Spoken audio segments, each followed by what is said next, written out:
ভাই এ আমার বড় ভাই ইনি 99 মার্কেটে বাথরুমে গেছিল। বাথরুমে যাওয়ার আগে দেখে এ এত বড় সাপ দেখছেন, অনেক সাপ। তারপরে তাড়াতাড়ি করে লাঠি আনলো। তারপরে এ সলটা কোথায়, এই যে এই সলটা আনছে আর মারছে। এই যে আমার বড় ভাই মামুন ভাই, আরেকজন আছে এই যে উনিও, এই যে তিনজনে চারজনে মিলে মারছে। ঠিক আছে ভাই, আমি গেছিলাম বাথরুমের পিছনে জঙ্গলে। হ্যাঁ ভাই বলেন।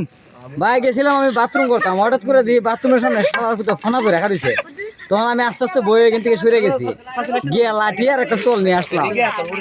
নিয়ে এসে তখন তারে মারলাম, গার ফাতারে ফার দিয়ে আটকাইলাম। পরে তিনজনে মিলে বাইরে মারছি। হাই সর্বনাশ, এটা তো অনেক বড়। কত লম্বা এটা? মোটামুটি 4 রাতের মতো লম্বা। 4 রাত লম্বা। দেখছেন আমারে খাইতে গেছিল, তখন আমি নিজে খাই লেছি। আচ্ছা যাক, ভালো ভালো।